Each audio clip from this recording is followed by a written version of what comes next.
बिबट्यानं थांबवली शेकडो लग्न, लग्नाळू समोर बिबट्याचं विघ्न,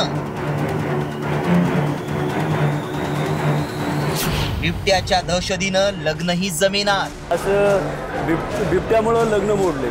तुळशी विवाह झाल्यानंतर राज्यभरात विवाह सोहळ्यांचा धूमधडाका उडतो, मात्र सध्या शिरूर भागात स्मशान शांतता आहे। अनेक स्थिर स्थावर झालेले नवरदेव सध्या बाशिंग बांधून नवरीच्या शोधात मजल दरमजल फिरतायत, मात्र पदरी अपयशच येतंय आणि त्याला कारण ठरलंय ते बिबट्या। होय, तुम्ही ऐकलंय, ते अगदी खरंय, बिबट्या। याच बिबट्यानं अनेक लग्नाळूंना वेटिंगवर ठेवलंय। तुमच्याकडे मुली कशा द्यायच्या? मुली द्यायच्या म्हणजे आता त्यांना मृत्यूच्या दाढे ढकलून द्यायचं का? एवढे बिबटे आहे तुमच्याकडे, उद्या आमच्या मुलीवरती हल्ला होणार नाही कशावरून? शिरूरमध्ये बिबट्यांची संख्या 2000च्या पार गेली, त्यामुळे बिबट्याचा मानवी वस्तीतला वावर वाढला आणि या संघर्षात काही दिवसात 10 ते 12 जणांचा मृत्यू झाला।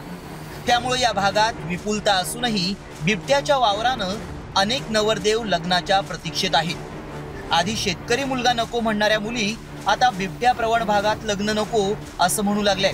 बिबट्या प्रवण क्षेत्रात गावकऱ्यांना धीर देण्यासाठी आलेल्या वनमंत्री गणेश नाईकांना गावकऱ्यांनी ही व्यथा सांगितल्यानंतर त्यांनी देखील खंत व्यक्त केली आहे। ज्याला बातमी वाचल्यानंतर मला वाटतं मी या खात्याचा मंत्री बदनाम होण्यासाठी झालो का असं वाटायला लागतं। खरं आहे की लोकांचा दोष आपल्याला लागला तरी हरकत नाही, परंतु लोकांचा जीव जाता कामा नये याकरता फॉरेस्ट यंत्रणा सतर्क राहणार आहे आणि याच्या पुढे अशा प्रकारचा बिबट्या जर वाटला ना तर स्पॉट ऑन द स्पॉट याला शूट करून टाकायचं। Number shoot at the site. Shirur भागात बिबट्या भक्ष्याच्या शोधात तर नवरदेव नवरीच्या शोधात वणवण फिरतोय असं म्हटलं तर चुकीचं ठरणार नाही।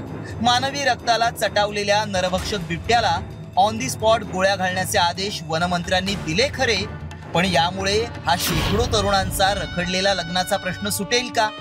वाडी वस्तीवर पुन्हा सनईचे सूर आणि मंगलाष्टका ऐकायला मिळतील का हे पाहणं महत्वाचं आहे। ब्युरो रिपोर्ट, साम टीव्ही न्यूज।